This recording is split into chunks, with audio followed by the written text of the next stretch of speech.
Մարդկանց լսելու, համայնքի խնդիրները գույքագրելու, դրանց լուծումները միասին գտնելու համար Շենգավիթ վարչական շրջանում Չեխովի 28-ի 2 հասցեում բացվում է Բարգավաճ Հայաստան կուսակցության գրասենյակը։ Գագիկ Ծառուկյանը համայնք է եկել, որ թիմակիցների առաջին հանձնարարականները հենց այստեղ տա, նաև ներկայացնի, թե ինչ ձևաչափով պետք է շփվել մարդկանց հետ։ Շատ ուրախ ենք ձեզ տեսնել։ Ողջույն, շնորհակալ եմ։ Բարև ձեզ։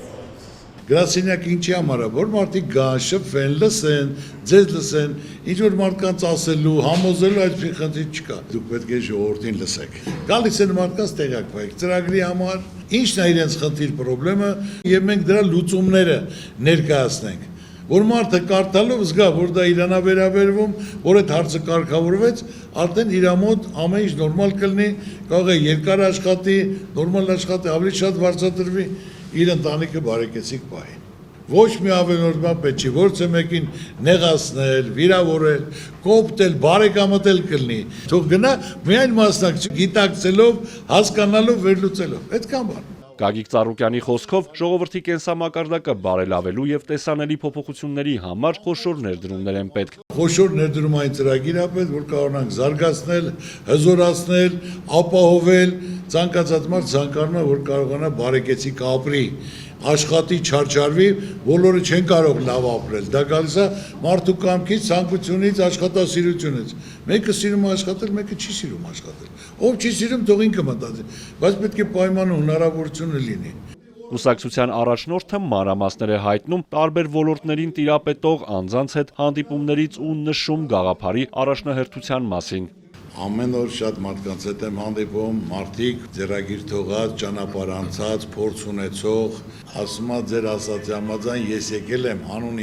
իմ ժողովրդի, հանուն գործի։ Ես տեղի համար չեմ եկել, այլ լիարժեք ես ուզում եմ, որ իմ միտքը, իմ գիտելիքը օգտագործեմ հանուն մեր երկրի հզորացման, զարգացման, ժողովրդի բարեկեցության համար։ Լավ եմ զգում, որ իրոք մարդիկ լիարժեք հույս են կապում, որտեղ մենք իրենց շատ པարզ անմիջական։ Ես էլ իրանց եմ ասել, ես այսօր չեմ ուզում վարչապետի պաշտոնը, ես ամեն ինչ ունեմ։ Իմ ուզածը, որ իմ ժողովուրդը, իմ երեխաները, թոռները խաղաղ երկրում մեծանան, զարգացող երկրում մեծանան, մեր ամբողջ աշխարհի հայությանն ամոթ, որ մենք կարողանանք մեր ժողովրդին, մեր երեխաներին թողենք այս կարգավիճակին, խեղճացած, պարտված վիճակում։ Այն որ ասում է գյուղը կանգնի, գերանքը կոտրի, հիմա ասել եթե ազգովի կանգնենք, ոչ մի խնդիր չկա, կարող ենք կարգավորել։ Ամենակարևորը անվտանգության հարցն է։ Երաշխավորված խաղաղության կոնցեպտը, որը ներկայացվում է հանրությանը, առաջարկ Հայաստանի նախագծում լոկոմոտիվի դերում է։ Երաշխավորած խաղաղություն պետք է լինի։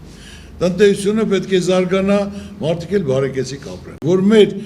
ժողովուրդը, մեր երեխաները խեղճացած, պարտված վիճակում չլինեն։ Մենք պետք է կարողանանք մեր մեջքը ուղղել, որ ամբողջ աշխարհը մեզ հարգի եւ մենք ունենանք լավ դաշնակիցներ եւ Ռուսաստանի հետ, եւ Ամերիկայի հետ, եւ Եվրոպայի հետ։ Մենք պետք է կարողանանք բոլորդ մեր հարաբերությունները բարձր պահենք։ Թիմակիցները նաև հարցումներ են իրականացրել պարզելու, քանի տոկոսն է մասնակցելու խորհրդարանական ընտրությանը։ Տնետուն հասնելուց ուրեմն հարցում ես, ի՞նչն է խնդիրը, ինչ խնդիր ունես, որ ոլորտում ես աշխատում, խնդրեմը որն է քո ընտանիքում, քո ընտանիքի համար, որ դու այսօր ուզում ես մի բան փոխվի։ Մենակ դրանք եք ասում, մեկ էլ մասնակցել ես ընտրության, թե ոչ։ Քաղաքացիների հետ շփումը արդեն 15 օրից ավել 20 օր է, մասնակցությունը անխտիր 80% ասում են մասնակցելու ենք,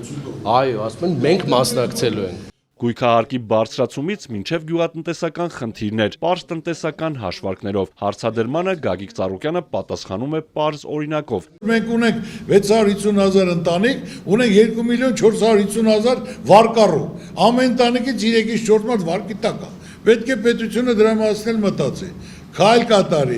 այսօր հիմնական գյուղատնտեսություն չկա, գյուղատնտեսության նախարարություն չկա, ժողովրդին կերակրողը, գյուղատնտեսության սահմանափակող գյուղատնտեսության։ Եթե այսօր ունենք 480,000 հեկտարով, որից այսօր մշակումը 140 է, դրա համար թանկություն է։ Դրա համար պետք է պայման հնարավորություն լինի, գյուղացի հանդեպ ուշադրություն լինի, նախարարություն լինի, երկարաժամկետ ծրագիր լինի։ Հանդիպման ընթացքում մասնակիցները քննարկում են նաև մայրաքաղաքի բնակչությանը հուզող հարցեր։ Հրաչար Ռոստոմյանը ի թիվս այլ հարցերի խոսում է նաև թիմային աշխատանքի մասին։ Դուք նշել եք, որ միասնականությունն է հաղթում եւ մենք վառ օրինակ ենք ծառայում Մայ Հայաստան կուսակցության